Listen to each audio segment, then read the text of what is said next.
ಈ ಹಿಂದಿನ ಕ್ಲಾಸಿನಲ್ಲಿ ನಾವು ವಾಯುಮಾಲಿನ್ಯದ ಅರ್ಥ, ಕಾರಣಗಳು ಮತ್ತು ಪರಿಣಾಮಗಳನ್ನು ನೋಡಲಾಗಿದೆ.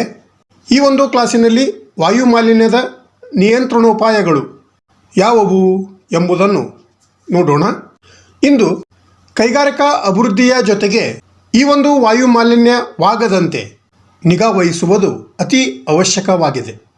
ಇಂದು ಕೈಗಾರಿಕೆಗಳು ಅಭಿವೃದ್ಧಿ ಹೊಂದಿರುವಂಥ ಪ್ರದೇಶಗಳಲ್ಲಿ ತಲೆದೋರಿರುವ ವಾಯುಮಾಲಿನ್ಯವನ್ನು ನಿಯಂತ್ರಿಸಲು ಮತ್ತು ಕಡಿಮೆಗೊಳಿಸಲು ಅಪಾರ ಹಣದ ಅವಶ್ಯಕತೆ ಇರುವುದಲ್ಲದೆ ಆ ಒಂದು ಪ್ರದೇಶದಲ್ಲಿ ವಾಸಿಸುವಂಥ ಜನರ ಜೀವನ ರೂಢಿ ಮತ್ತು ಬಳಕೆ ಮಾಡುವಂಥ ಶಕ್ತಿಯ ವಿಧದಲ್ಲಿ ಸಂಪೂರ್ಣವಾಗಿ ಬದಲಾವಣೆಯಾಗಬೇಕಾಗಿದೆ. ಅದಕ್ಕಾಗಿ ಇಂದು ಪ್ರಪಂಚದಲ್ಲಿ ಈ ಒಂದು ವಾಯುಮಾಲಿನ್ಯವನ್ನು ನಿಯಂತ್ರಿಸಲು ಹಲವಾರು ವಿಜ್ಞಾನಿಗಳು ಮತ್ತು ತಂತ್ರಜ್ಞಾನಿಗಳು ವಿವಿಧ ಉಪಕರಣಗಳನ್ನು ತಯಾರಿಸಿದ್ದಾರೆ. ಅಂದ ಮೇಲೆ ಈ ಒಂದು ವಾಯುಮಾಲಿನ್ಯವನ್ನು ನಿಯಂತ್ರಿಸಲು ನಾವು ಪ್ರಮುಖವಾಗಿ 3 ವಿಧಾನಗಳನ್ನು ಗಣನೆಗೆ ತೆಗೆದುಕೊಳ್ಳಬಹುದು. ಅವುಗಳೆಂದರೆ 1. ವಾಯುಮಾಲಿನ್ಯ ನಿಯಂತ್ರಣ ಕ್ರಮಗಳು, 2. ವಾಯುಮಾಲಿನ್ಯ ನಿಯಂತ್ರಿಸುವ ಸಾಧನಗಳ ಬಳಕೆ ಮತ್ತು 3. ಅನಿಲ ಮಲಿನಕಾರಿಗಳ ನಿಯಂತ್ರಣ. ಈ 3 ವಿಧಾನಗಳ ಮುಖಾಂತರವಾಗಿ ನಾವು ವಾಯುಮಾಲಿನ್ಯವನ್ನು ನಿಯಂತ್ರಣ ಮಾಡಬಹುದು. ಅಂದ ಮೇಲೆ ಈ ಒಂದು ವಾಯುಮಾಲಿನ್ಯವನ್ನು ನಿಯಂತ್ರಿಸುವಂಥ ಈ 3 ವಿಧಾನಗಳನ್ನು ವಿವರವಾಗಿ ನೋಡೋಣ. ಮೊದಲ ವಿಧಾನ ವಾಯುಮಾಲಿನ್ಯ ನಿಯಂತ್ರಣ ಕ್ರಮಗಳು. ಅಂದರೆ ಪ್ರಸ್ತುತ ಹಾಗೂ ಭವಿಷ್ಯದಲ್ಲಿ ಆಗುವಂಥ ಮಾಲಿನ್ಯ ತಡೆಗಟ್ಟಲು ಮತ್ತು ಮಾಲಿನ್ಯದಿಂದ ಆಗುವಂಥ ದುಷ್ಪರಿಣಾಮಗಳನ್ನು ನಿಯಂತ್ರಿಸಲು ಕೆಲವು ನಿಯಂತ್ರಣ ಕ್ರಮಗಳನ್ನು ನಾವು ಕೈಗೊಳ್ಳಬೇಕಾಗುತ್ತದೆ. ಅವುಗಳೆಂದರೆ 1. ಅರಣ್ಯೀಕರಣ. ಈ ಒಂದು ಅರಣ್ಯೀಕರಣ ಕಾರ್ಯಕ್ರಮಗಳನ್ನು ಅನುಷ್ಠಾನಗೊಳಿಸಿ ಅರಣ್ಯ ನಾಶವಾಗುತ್ತಿರುವುದನ್ನು ತಡೆಗಟ್ಟುವುದು ಅವಶ್ಯಕವಾಗಿದೆ.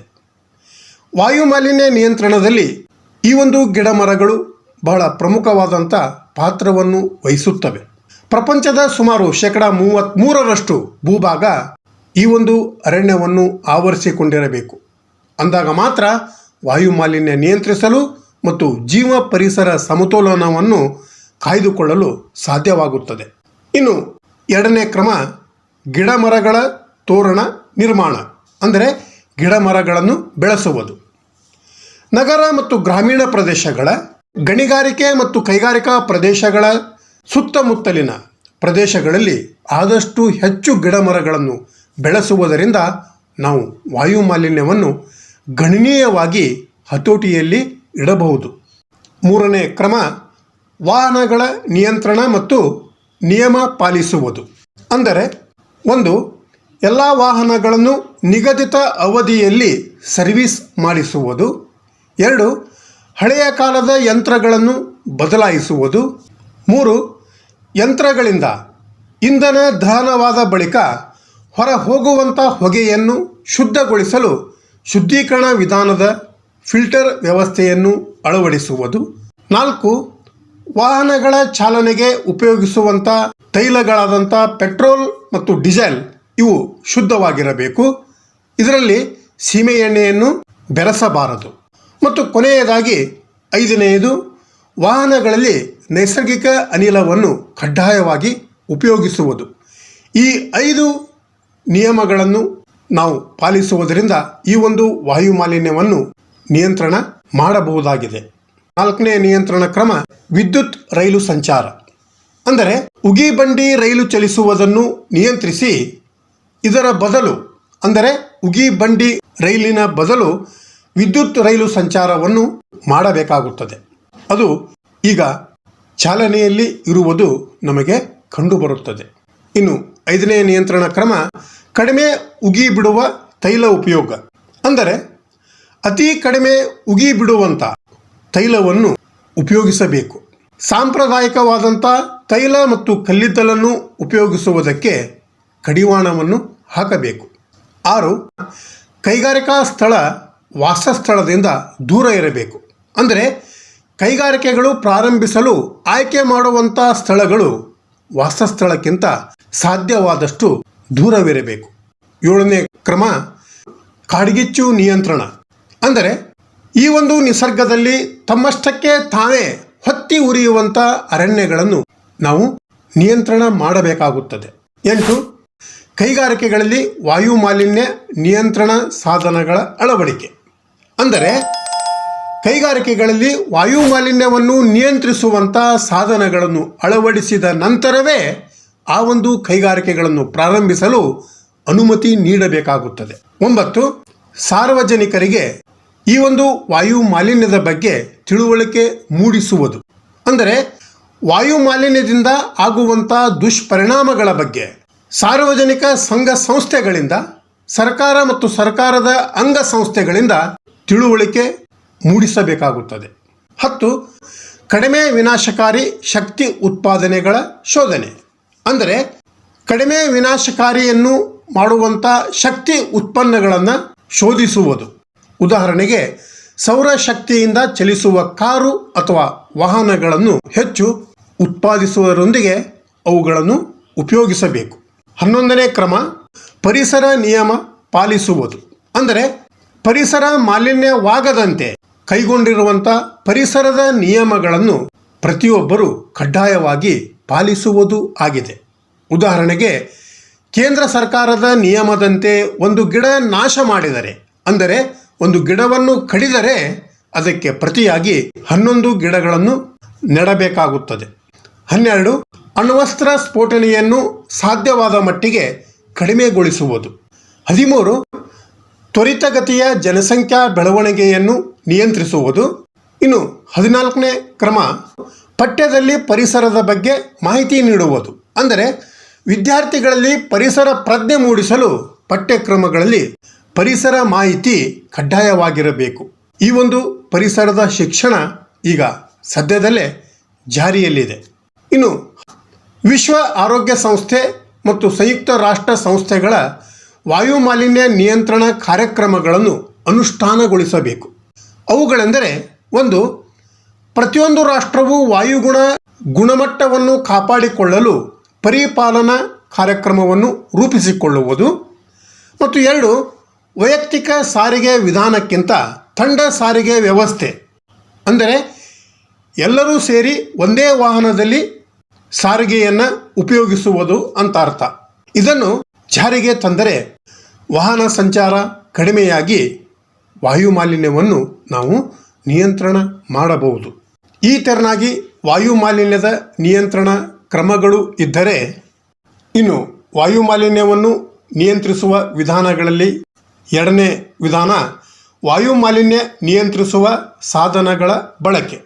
ಕೈಗಾರಿಕೆಗಳಿಂದ ಹೊರಸೂಸುವಂಥ ಸೂಕ್ಷ್ಮ ಧೂಳಿಯ ಕಣಗಳನ್ನು ನಿಯಂತ್ರಿಸಿ ಮತ್ತು ಅವುಗಳ ಸಾಂದ್ರತೆ ಕಡಿಮೆ ಮಾಡಲು ಕೆಲವು ಆಧುನಿಕ ಉಪಕರಣಗಳನ್ನು ಬಳಸಬೇಕಾಗುತ್ತದೆ.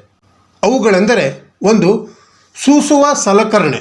ಅಂದರೆ ಕೈಗಾರಿಕೆಗಳಲ್ಲಿ ಸಿದ್ಧ ವಸ್ತುಗಳನ್ನು ತಯಾರಿಕೆ ಮಾಡುವಂಥ ಕ್ರಿಯೆಯಲ್ಲಿ ಧೂಳಿಯ ಕಣಗಳ ಸಂಯೋಜನೆ ಹೊಂದಿರುವಂಥ ಹೊಗೆ ಹೊರಗೆ ಹೋಗುವುದು ಸಹಜವಾಗಿದೆ. ಧೂಳಿಯ ಕಣ ಮತ್ತು ಹೊಗೆ ಈ ಎರಡನ್ನೂ ಬೇರ್ಪಡಿಸಲು ಗೋಣಿ ಚೀಲದ ಹಾಗೆ ಅಥವಾ ಲಾಳಿಕೆ ಆಕಾರ ಹೊಂದಿರುವಂಥ ಉಪಕರಣವನ್ನು, ಅಂದರೆ ಸೂಸುವ ಸಲಕರಣೆಯನ್ನು ಅಳವಡಿಸಿಕೊಳ್ಳಬೇಕು. ಇದರಿಂದ ಹೊಗೆ ಮತ್ತು ಧೂಳಿಯ ಕಣಗಳನ್ನು ಬೇರ್ಪಡಿಸುವುದರಿಂದ ಸ್ವಲ್ಪ ಮಟ್ಟಿಗಾದರೂ ಈ ಒಂದು ವಾಯು ಮಾಲಿನ್ಯವನ್ನು ತಡೆಯಬಹುದಾಗಿದೆ. 2. ಧೂಳಿಯ ಕಣಗಳನ್ನು ಆವರ್ತ ಉಪಕರಣದ ಮೂಲಕ ಸಂಗ್ರಹಣೆ ಮಾಡುವ ವಿಧಾನ. ಅಂದರೆ ಧೂಳಿಯ ಕಣಗಳ ಆಕಾರ 50 ಮೈಕ್ರೋಮೀಟರ್ಗಿಂತ ದೊಡ್ಡದಿದ್ದರೆ ಅಂತಹ ಕಣಗಳನ್ನು ಆವರ್ತ ಸಂಗ್ರಹಣಾ ಉಪಕರಣದಿಂದ ಸೂಸುವರು. ಇದರಲ್ಲಿ ಸಂಗ್ರಹವಾದಂಥ ಹೊಗೆಯನ್ನು ಸುರುಳಿಯ ಹಾಗೆ ಸುತ್ತುವಂತೆ ಮಾಡುವುದರಿಂದ ಈ ಕ್ರಿಯೆಯಿಂದ ಲಾಳಿಕೆಯಲ್ಲಿರುವ ಹೊಗೆ ಮೇಲ್ಭಾಗದಲ್ಲಿ ತೆರೆದ ಬಾಯಿಯಿಂದ ಹೊರಗೆ ಹೋಗುವಂತೆ ವ್ಯವಸ್ಥೆ ಮಾಡಿದರೆ ತಳದಲ್ಲಿ ಸಂಗ್ರಹವಾಗಿರುವಂಥ ಕಣಗಳು ತಳಭಾಗದಲ್ಲಿ ತೆರೆದ ಬಾಯಿಯಿಂದ ಹೊರ ಹೊಮ್ಮುವಂತೆ ಮಾಡಲಾಗಿರುತ್ತದೆ. 3. ವಿದ್ಯುತ್ ಪ್ರವಾಹದ ಮೂಲಕ ಕಣಗಳು ಸೋಸುವ ವಿಧಾನ. ಅಂದರೆ 1 ಮೈಕ್ರೋನ್ಗಿಂತ ಕಡಿಮೆ ಆಕಾರ ಹೊಂದಿರುವಂಥ ಧೂಳಿಯ ಕಣಗಳನ್ನು ವಿದ್ಯುತ್ ಪ್ರವಾಹವನ್ನು ಹರಿಸುವ ವಿಧಾನದಿಂದ ಬೇರ್ಪಡಿಸುವುದು ಆಗಿದೆ. ಕೈಗಾರಿಕೆಗಳಿಂದ ಹೊರಹೊಮ್ಮುವಂಥ ಧೂಳಿಯ ಕಣಯುಕ್ತ ಹೊಗೆಯನ್ನು ಒಳ ಸೇರುವಂತೆ ಮಾಡಿ ಸಂಗ್ರಹವಾಗಿರುವಂಥ ಹೊಗೆಯಲ್ಲಿ ಹೆಚ್ಚು ವೋಲ್ಟೇಜ್ ಹೊಂದಿರುವ ವಿದ್ಯುತ್ ದ್ರವವನ್ನು ಹರಿಸಲಾಗುವುದು. ಈ ಕ್ರಿಯೆಯಿಂದ ಉಪಕರಣದ ಮೇಲ್ಭಾಗದ ಬದಿಯಲ್ಲಿ ತೆರೆದಿರುವ ಭಾಗದಿಂದ ಧೂಳಿಯ ಕಣರಹಿತ ಹೊಗೆ ಹೊರ ಹೋಗುವಂತೆ ವ್ಯವಸ್ಥೆ ಮಾಡಲಾಗಿರುತ್ತದೆ.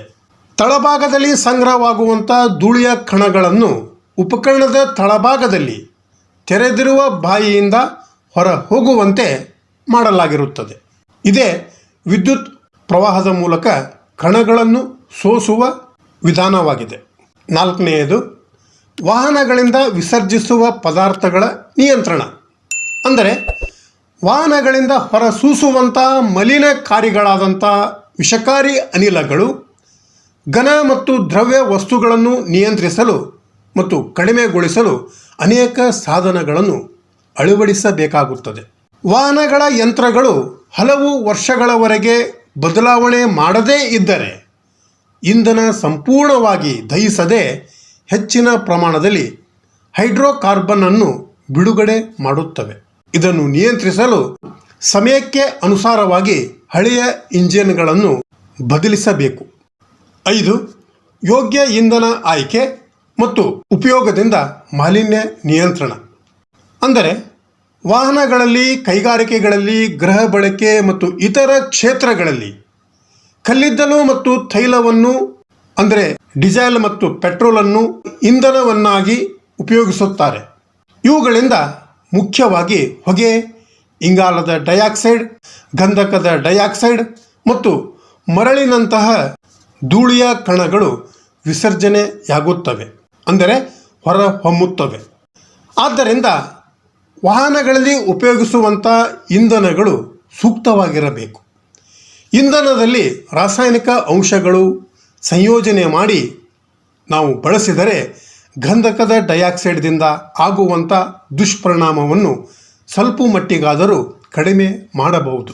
ಕಲ್ಲಿದ್ದಲಿನಿಂದ ಬಿಡುಗಡೆಯಾಗುವಂಥ ವಿಷಕಾರಿ ಹೊಗೆಯನ್ನು ತಡೆಗಟ್ಟಲು ಆ ಒಂದು ಕಲ್ಲಿದ್ದಲನ್ನು ಉಪಯೋಗ ಮಾಡುವುದಕ್ಕಿಂತ ಮೊದಲೇ ಅದನ್ನು ಪುಡಿ ಮಾಡಿ ಉಪಯೋಗಿಸಬೇಕು. ಇನ್ನು ವಾಯುಮಾಲಿನ್ಯವನ್ನು ನಿಯಂತ್ರಿಸುವಂಥ 3ನೇ ವಿಧಾನ ಅನಿಲ ಮಲಿನಕಾರಿಗಳ ನಿಯಂತ್ರಣ. ಅಂದರೆ ವಾಯುಮಾಲಿನ್ಯವನ್ನು ಉಂಟು ಮಾಡುವಂಥ ವಿಷಕಾರಿ ಅನಿಲ ಮಲಿನಕಾರಿಗಳನ್ನು ಈ ಕೆಳಗಿನ ವಿಧಾನಗಳಿಂದ ನಾವು ನಿಯಂತ್ರಿಸಬಹುದಾಗಿದೆ. ಅವುಗಳೆಂದರೆ 1. ಆರ್ದ್ರ ವ್ಯವಸ್ಥೆ ಮತ್ತು 2. ಶುಷ್ಕ ವ್ಯವಸ್ಥೆಯಾಗಿದೆ.